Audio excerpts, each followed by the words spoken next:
So after 109 days of relentless conflict, which was, I mean, we had a sort of a ceasefire also going on, but the conflict continued. An MOU has been signed in Versailles. President Donald Trump still considers that he's won the conflict, and Iran thinks similarly. Israel might be feeling a bit left out around in the whole situation, but we'll come to those 14 points later. What we need to understand is, first of all, is how the meeting between Prime Minister Modi and President Donald Trump, which was a much awaited meeting, went on in France during the G7 meeting. To discuss this, I am joined by Sri Kamal Sibal, Foreign Secretary. Welcome to Samvad, sir. Thank you. Thank you for inviting me. Sir, the Indo-US relations have been going downhill for the past 1.5 years, I would say, ever since Donald Trump 2.0 began. And last week was particularly frosty with Foreign Minister Jaishankar and Marco Rubio, the Secretary of State. They were exchanging not directly but indirectly over differing views over the death of the Indian seafarers by the American forces. Yesterday, sir, day before yesterday, when I had this tweet, sir, from Prime Minister Modi, which I found to be particularly interesting, and I really thought that something was in the offing when he tweeted about a lack of trust. The world does not suffer from shortage of resources; it suffers from a shortage of trust. And then he went on to say, and the future of our partnerships depends on rebuilding this trust. And yesterday, during his face-to-face meeting with President Trump, he did not seem to be backing down. He called out the death of the seafarers, and he called out for free navigation of the seas. And for me, at least, to me, it seemed that President Trump, for a change, seemed to be on the defensive, although he's not on the defensive for a very long. So, how did you assess this conversation between Trump and Modi yesterday? I think Trump was non-serious. He didn't want to address the issues that Prime Minister raised. He evaded them. As usual, he tried to find a way out of explicit answers by saying all sorts of irrelevant things, flattering Modi at the same time, sending some tough underlying messages also. Talking down a little bit at India, and in some ways, because of this open flattery of Prime Minister at some stages, he appeared to be basically, how should I say, casual in his reactions and responses. He didn't want to go into the depth of the issues, address them like a statesman, like a responsible politician, have a game plan in mind that Modi is going to raise these issues, and he would try and answer them in a way where he doesn't accept responsibility for what has happened, but try and assuage Indian feelings. He didn't apologize at all. Even when a question was directly asked, he sort of made it appear as if these were the dangers inherent in such situations. So if they got killed, well, this is how it is. It's a tough business. What prevented him from, I mean, if he says, I'm going to defend India against any attack so long as Modi is in power, so why couldn't he have said something to say that, he was personally not happy that this happened because these were citizens of a friendly country. But you will understand that in these kind of situations, these are fraught with some inherent dangers, and these things happen. It was not done intentionally, but there it is. We must now move past this. Okay, now he's in a sense expressed regret, and you move on, but nothing of the kind. I mean, if he can't express regret for the killing of 3 Indian nationals by US forces, how is he going to protect India against an attack? I mean, it was patronizing and full of persiflage, banter. Sir, Eh, yes, please go ahead, sir, please. Go ahead. No, sir, what I wanted to understand, because what I see is a different perspective altogether. But Prime Minister Modi, he's been under a lot of political pressure for not speaking out against the United States. It's been going on. The whole conversation seems to be going on around insulting India, insulting Modi. There seems, I mean, to a very common eye, a person who's, we are not diplomats. So to me, it seems that the Americans, there's no difference between, we call out the deep states every day, that the deep state is not in favor of a growing India. The deep state dislikes India. It will like India to be very unstable, politically unstable.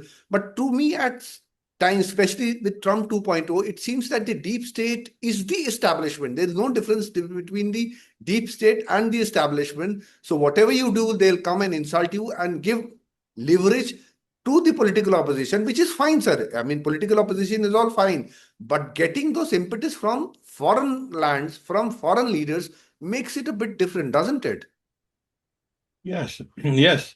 Um, Look, when you can't explain certain actions or policies of otherwise friendly governments, and they are putting roadblocks in the relationship, or in fact delivering blows to the relationship, as has happened during Trump's tenure, or even earlier when Biden and his administration were defining the India relationship in a very different way, as a defining relationship of the 21st century, and in many ways engaging in serious conversations with India on critical technologies and raw materials, and tie-ups between startups of the two countries, the whole area of innovation and high technology, etc., etc. They were always through the media, through the think tanks, through the academia, through the civil society, attacks on India, on minorities, on democracy, on human rights, and issues like that. Now, clearly, this was in a sense orchestrated, because at the official level where you deal with the foreign government, you want to advance your interests, but you want to keep pressure on the governments you are dealing with in different ways, so that you can extract more concessions from them. They feel defensive towards you, and when they are pushed, they come to you for understanding, and that gives them the upper hand, because you have to defend yourself. So this is a game that goes on. Now, you are right. I mean, to describe this kind of double tactics as well-intentioned policies on the part of government, but the deep state trying to upset the relationship, that is a very convenient way of interpreting it. It's the same thing. It's the same people. They move in and out of government. They move in and out of think tanks, and they are very vigorous part of civil societies. I know from my personal diplomatic experience that the administration frequently uses the Congress to pass legislation in order to give them leverage against foreign governments. Now, if CATSA and other things were passed, it was in fact to get leverage, to tell the host government, tell the foreign government, in this case India, look, we have congressional pressure, so we are compelled to do this. But this is all part of a staged game. So therefore, what you are saying is right. We shouldn't get confused by our own interpretation of things by saying, oh, no, at the government level, they're well-intentioned, but there are sort of people in the deep state, as if they're de-linked from policy making and decision making. They are not. You have to deal with the situation as it is. Now, in the case of the conversation in Evian between Prime Minister and Trump, I was personally very glad, and I do applaud the Prime Minister for this, that he didn't back away from this Mariner issue and raised it frontally, not only in his G7 statement, formal G7 statement, but in his talk with Trump. I thought he might not raise the issue directly with Trump, since he's already made his position clear in his G7 statement, where Trump was also there. But he did it. I think, obviously, there is public opinion in India which is very angry that this has happened.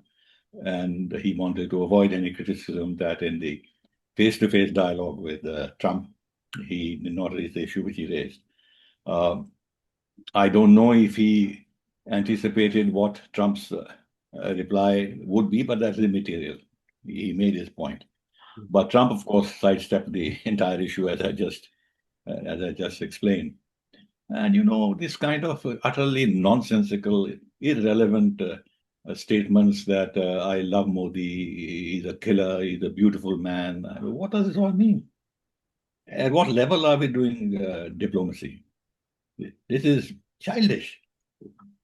Childish, I mean. And then, of course, I will, if anybody attacks India, I'll defend India so long as Modi is in power, which means that India is not important, but Modi is important. So what is the message he's trying to convey? There is no long-term geopolitical commitment of United States to India in the larger scheme of things. But it all depends on who is in power in India, and he doesn't mean it. He doesn't mean it, but he just says it. This is part of his personality, is part of the way he reacts with people. But in a sense, not that it really matters, but if I were, let's say, at the listening end, I would say to myself internally, why is this man patronizing me? Why? We are equals. I'm not asking for his protection. Why is he trying to fool with me in this kind of non-serious way? But there was a message in what he said also, that, he looks very this, he looks very that, but he's very tough. And he surprises you. Now, the underlying message in that is that if he's tough, I'm tough also. And therefore, I'm not conceded on the trade deal. There is this nuance in this, which we should also capture. But, I mean, to conclude, I would say that, in a sense, the fact that the meeting occurred and the ice has been broken after they haven't met for 16 months is not a bad thing, because in between, so many negative things have happened, and there was some concern that this meeting may not go off too well. I was myself a bit concerned that he may use this meeting to say that, Modi pleaded with me for finalizing the trade deal, and I thought that since we should move forward, I have decided to move forward. In other words, do it in a very patronizing manner and embarrass the Prime Minister. Fortunately, that did happen. On the trade deal, although it was discussed, he said close, but he's been saying close for the last 16 months. Now Jameson Greer, the USTR, is coming to India, and he will try and extract some further concessions from us. Let's see what happens. So to me, it appeared that Trump was basically taken by surprise at Prime Minister's statement. He was not expecting it. I think momentarily seemed to have, he lost his bearing sort of. So he went on the offensive as he usually does, so as to patronize people, somehow put them off their focus. But we'll move forward, sir, from this meeting and come to these 14 points.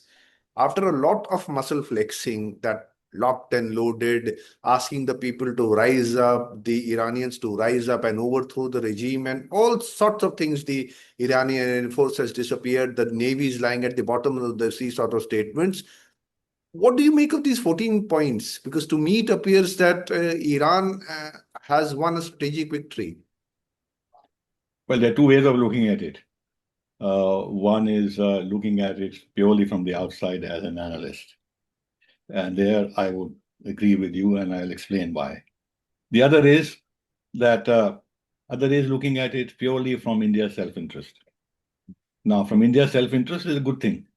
Whatever happens, whether Iran has won or the US has won, is immaterial. If this wretched state of Hormuz gets open, and we can have our access to gas and oil from this region, and potentially, if sanctions are lifted, we can also buy Iranian oil, and then the Chabahar and other things that are stalled, they can also be revived. But more importantly, the price of oil has gone down to $79 a barrel, which gives us a lot of relief.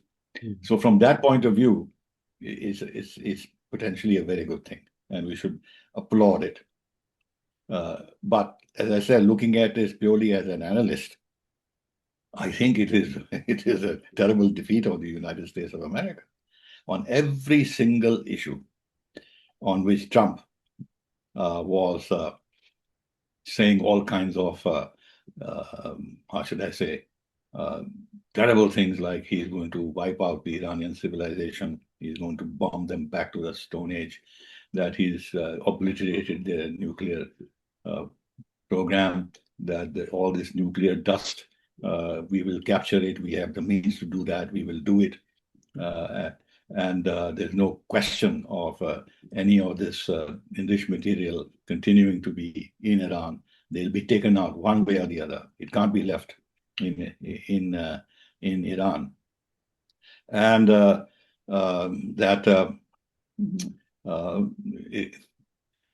issue of Iran's missile program and its regional role was very much a part of what America demanded in terms of defanging permanently Iranian power. And of course, expressing a lot of satisfaction at the fact that he had decapitated the Iranian regime. He wanted an uprising in Iran. He wanted a regime change in Iran, etc., etc. Now look at what has been agreed to. One, that the nuclear issue has been put on the back burner. This will be discussed in those 60 days of negotiations. It is not there upfront. What is upfront? The opening of the Strait of Hormuz, which many have described as a kind of a nuclear weapon in the hands of Iran, which they have very effectively used, and compelled Trump to back off. And what does Trump say? That there were only 40 days of reserves left. And if this had continued, there would have been a disaster. I mean, he's coming out openly as to what compelled him to do that. Then on the issue of tolls and everything else, it has been left unstated, in the sense that this will be discussed, what will be the arrangements. And if service fees are charged, they need not be described as tolls. So in a sense that he's manipulating words, which will give Iran the leeway to control the flow of commercial traffic through Hormuz on the basis of service charges and this and that, and have some protocols that would be put in place. On the missile thing, what does Trump say?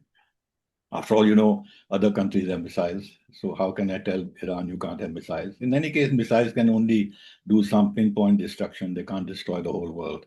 I mean, what kind of talk is this? Because the whole issue of missiles was that he used them very effectively, the Iran, that is, to inflict terrible damage on US bases and on Israel itself. That's the reason that they wanted to control this lever in Iran's hand to be able to defend itself and cause destruction in the region, because, of course, it doesn't have an air force and a navy and all that. And then, very interestingly, the regional role of Iran has been accepted by including Lebanon in the deal. The whole thing was that Iran is promoting the Hezbollah and other regional forces against Israel. And that's why its regional policies had to be controlled. And now, officially, he has accepted that Israel must stop doing mischief in Lebanon, that the Lebanon, which is the third country, which is not part of the US-Israel standoff, has to be considered as part of the larger Iranian defensive ecosphere. and therefore that has been accepted that Israel should stop doing what it's doing in in Lebanon. Then you have a whole issue of compensation, which Iran has talked about, $300 billion.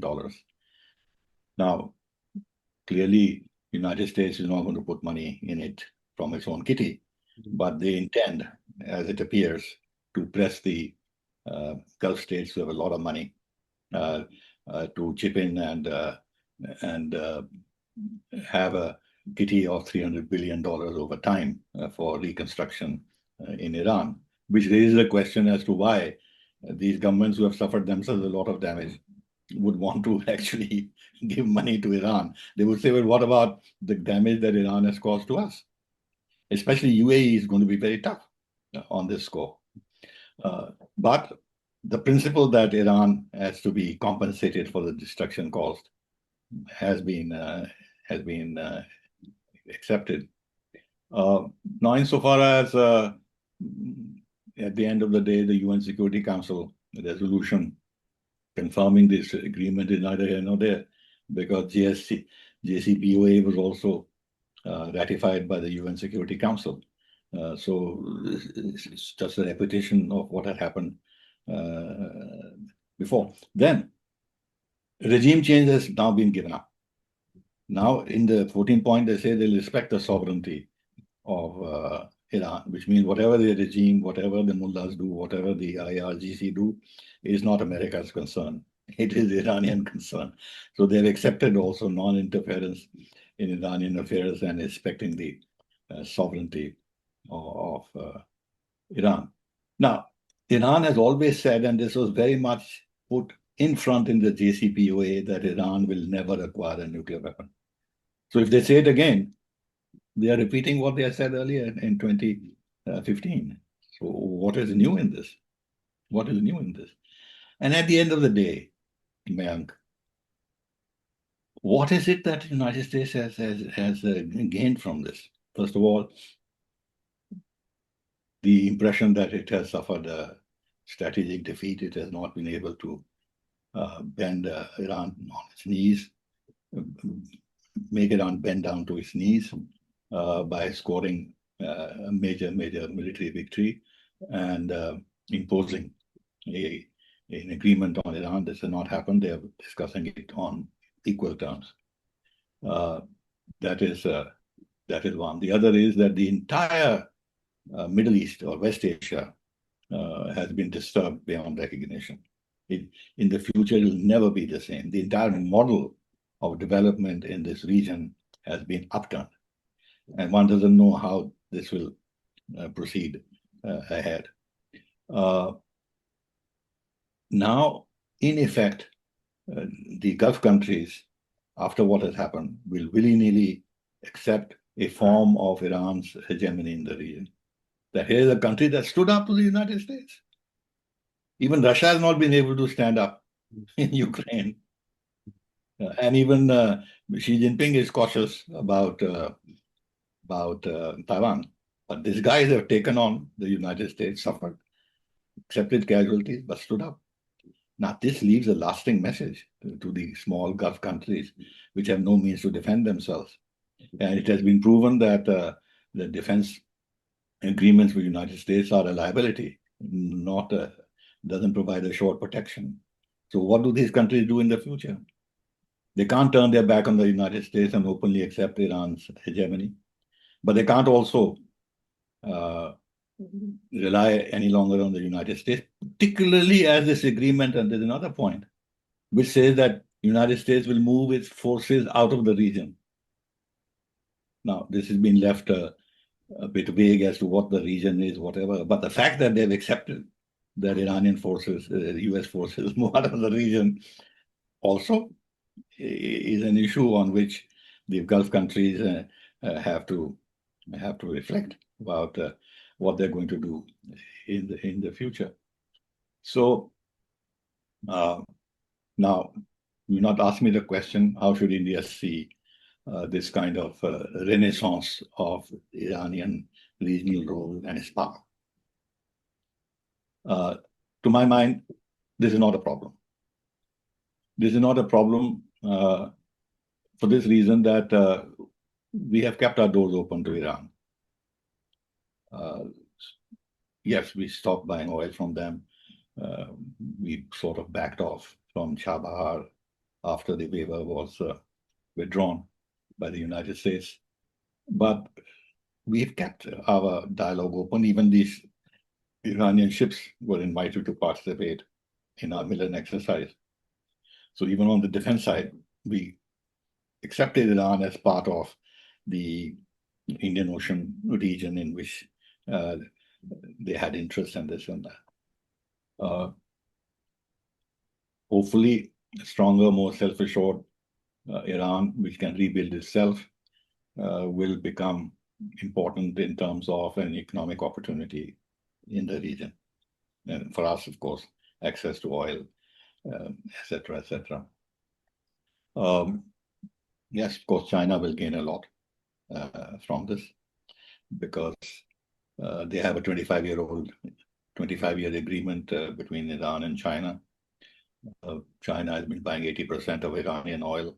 China seems to have played some role in the background, along with Pakistan, in helping to reach an agreement, and therefore China will have Russia will have this reward.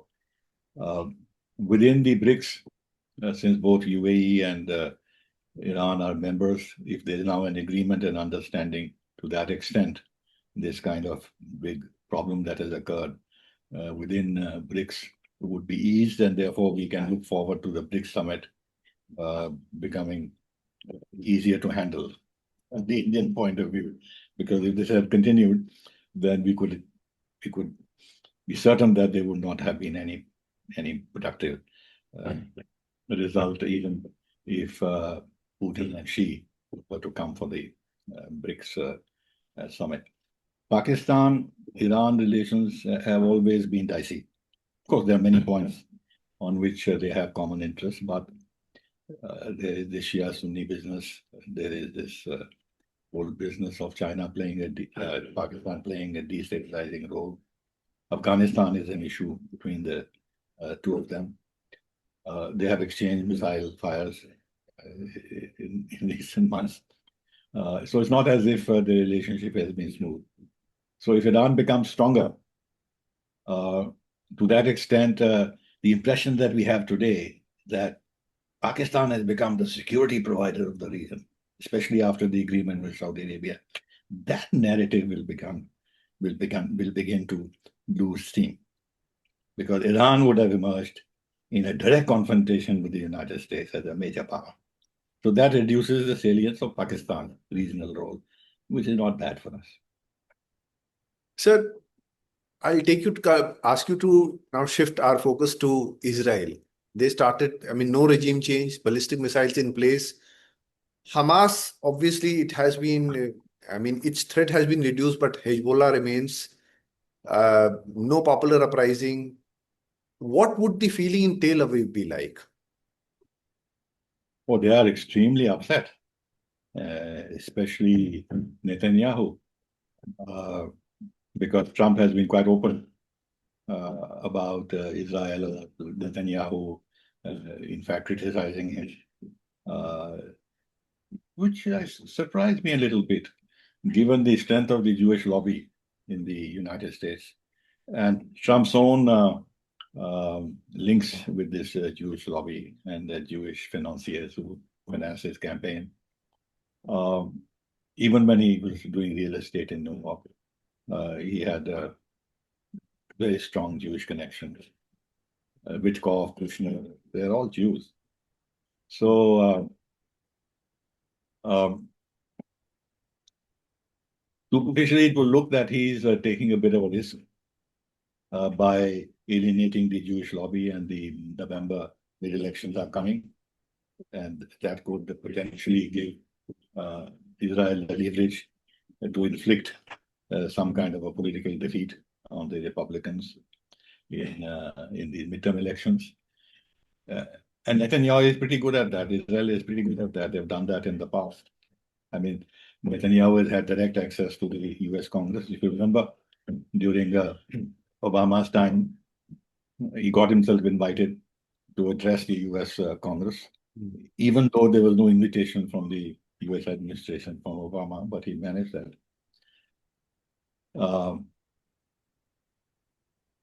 They can still play a spoil sport. Netanyahu is defiant, saying that they're not going to abide by any agreement that the US has had with Iran, and they can easily bomb here and there. And then Trump will say this, what he's been saying in some other context, is that, a ceasefire doesn't mean there should be no firing at all. A little firing can take place, but the ceasefire includes that. So therefore, he can use that kind of definition of Israel halting all attacks on Lebanon by tolerating some attacks here and there. And very surprisingly, he says that, the Hamas, they're pretty reasonable people. And he said that. I mean, talking the new version of the leadership of Hamas. So it's all very, very confusing. But to answer your question, I think Israel has been delivered a very major blow in the whole thing. And this is also not good for us, because we invested a great deal of our political capital in good relations with Israel, to the point of our Prime Minister going there a couple of days before the attack on Iran. And of course, they're very deeply embedded into our defense production system. There is a lot of positive feelings toward Israel in the rank and file of the BJP. So a weakening of Israel, disarray in Israel, begins to call into question all that was being put on the agenda in terms of a future role of Israel, India, and the Gulf countries, ITU2 and stuff like that. UAE has also been a bit isolated in the latest developments, because they are the ones who were the most opposed to any deal with Iran, and Trump has said that Iran was being bombed and the UAE was bombing. So UAE had put its lot entirely with Israel, and India sees UAE as the hub of its Gulf policies. Now, in that sort of context, we'll have to sort of redo our sums a little bit, depending on what happens after 60 days and whether this movement towards a stable, lasting solution actually begins to become a reality. So I'm sure if this holds, and I hope this peace holds, the entire structure of West Asia will look pretty different a year henceforth. But sir, we'll have to conclude on that, because time is a restriction for us. Thank you so much for sparing time for us, sir. Thank you so much. My pleasure.